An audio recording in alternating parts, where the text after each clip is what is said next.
வாக்குறுதிகளும் ஸ்கீம்ஸும் தான். புது முதலமைச்சருக்கு ஒரு புதுவிதமான ஒரு ப்ராப்ளம் இருக்கு. ஃபோபியான்னு சொல்லுவாங்க. யார் எதை பத்தி பேசினாலும் தன்னை பத்தி தான் பேசுறாங்க அப்படிங்கிற ஒரு நினைப்பு. அவரே கற்பனை பண்ணிட்டு அதுல என்ன தெரியுமா சொல்றாரு, அவர் கோட்டை சுத்த போடுறாருல அதை நம்ம கிண்டல் பண்ணிக்க மாட்டோம். நம்ம யாரும் அதை பத்தி எந்த விமர்சனமும் செய்யவே இல்லை. அவர் கோட்டை சுட்டு அவர் போட்டுக்கிறாரு. அதுக்கு ஒரு புதுசா ஒரு விளக்கம் கொடுத்திருக்கிறாரு. அவர் கருப்பு கோட்டை போட்டுக்கிறது பெரியாருடைய கொள்கையா? இதை விட ஒரு மோசமான உருட்டை யாராவது கூட்ட முடியுமா? உங்க ஜோசியரை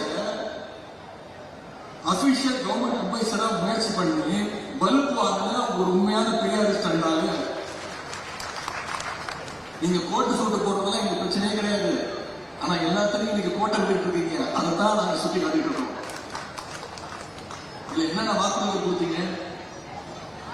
ஏதாவது காப்பாத்துறீங்களா? முக்கியமா விவசாயிகளுக்கு பயிர்க்கடன் 5 ஏக்கர் வரை வச்சிருக்க விவசாயிகளுடைய பயிர்க்கடனை தள்ளுபடி செய்யுன்னு சொல்லிட்டு இன்னைக்கு அவங்களுக்கு பட்ட நாமம் போட்டாச்சு. இன்னைக்கு அவங்க எல்லாம் தெருவில் இறங்கிட்டாங்க, போராட்டம் நடத்தி ஆரம்பிச்சிட்டாங்க. இன்னொரு பொய் வாக்குறுதி கொடுத்தாங்க. 200 யூனிட் வரைக்கும் இலவச மின்சாரம் தருவோம்னு சொல்லிட்டு இன்னைக்கு என்ன சொல்றாரு, 500 யூனிட்டுக்கு மேல மின்சாரம் பயன்படுத்திட்டா 200 யூனிட் ஃப்ரீ கிடையாது அப்படின்னு இன்னொரு நாமத்தையும் போட்டார். அது தவிர இன்னும் பல்வேறு வாக்குறுதிகள் பொய் வாக்குறுதிகள் கொடுத்துருக்காங்க. என்னென்ன தெரியுமா?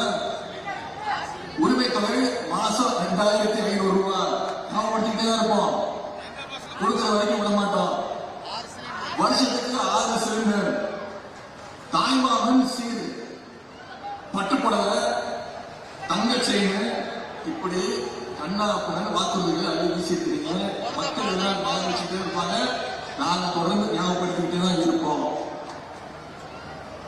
திமுக மேல பழைய போட்டு மக்களை மேனிபுலேட் பண்ணிக்கிறது நம்முடைய ஆளுங்கட்சியை சொன்னோம். இந்த நிகழ்ச்சியின் மூலமா நான் சொல்லிக்க விரும்புறதுன்னா, தமிழ்நாட்டு மக்களுக்கு ஏதாவது ஒண்ணுன்னா திராவிட முன்னேற்ற கழகம் நாங்கள் வேடிக்கை பார்த்துட்டு இருக்க மாட்டோம். நீங்க தலைவர் வேடிக்கை பார்த்துட்டு இருக்க மாட்டோம்.